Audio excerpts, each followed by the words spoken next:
Hey guys, my name is Mason.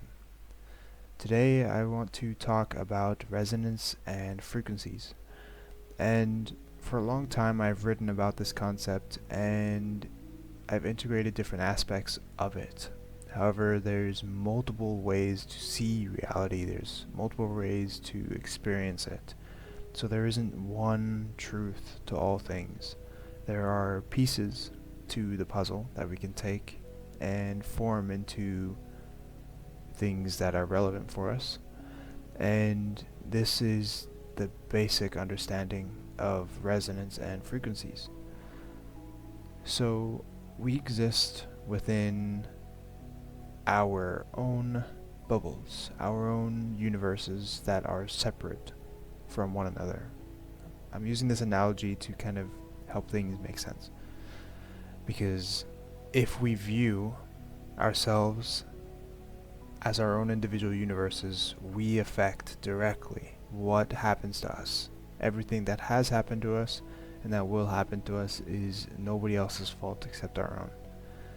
So when we take responsibility like this, you begin to see reality a bit differently. You begin to see it as more so not happening to you, but happening for you. And when you see things happening for you, you pay close attention to what you think about, what you say, and what you believe. Because those very things generate and, in fact, facilitate how you experience reality. With this, we can step into what resonance is. Resonance is the frequency at which we vibrate at. If you focus on the negative, you will attract the negative. If you focus on the positive, you will attract the positive. And what I've found is that even when you focus on the positive, there's still that energy of that which you don't desire that gravitates into your life. And when we exist in these moments, I feel as if we put ourselves in a position of focusing on the light, focusing on the equilibrium of reality enough to invite the negative, invite the catalyst for change. And when we do this, we can see it from a more neutral standpoint, and from a standpoint that focuses on growth, development, and coherence.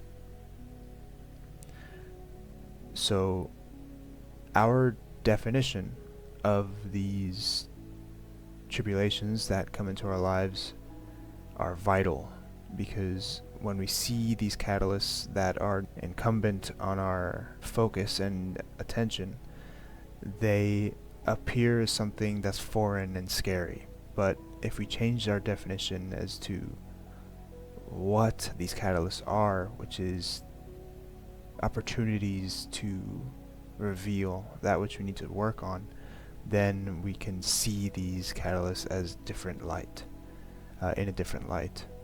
And I think there's beauty to that, and I think that there is wonder in it, and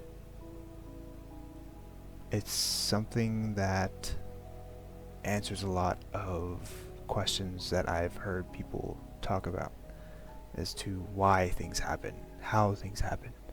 And there isn't one simple answer to that, but there's ways to understand it. And a simple way to understand that, without going too deeply into it, is the resonance of our DNA, which plays in part to the category that we're still on. Our DNA is linked to our ancestors, of who we once were. And not only does it link to who we once were, but what we do now reverberates through into who we create, like our children and grandchildren. So when Christianity says that we are born into sin, what that means in a literal sense is that we are born with the sins of our ancestors, that their traumas and fears and beliefs are inherited into us, that we adopt them as who we are. And this explains a lot of our experiences, say with contracts that we have long before we're even to have a intellectual thought form, or all of these things.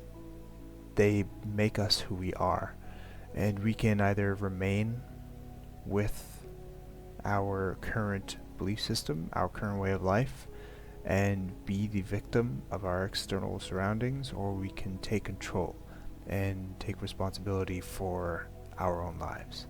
And when we do that, it's almost like you are no longer a slave, and you are now in control.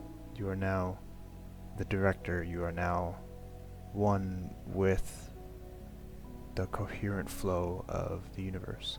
So I hope this was able to give you a different, or maybe confirmation of what you believe, and I hope you guys have a beautiful day or night, and I love you very much. Peace.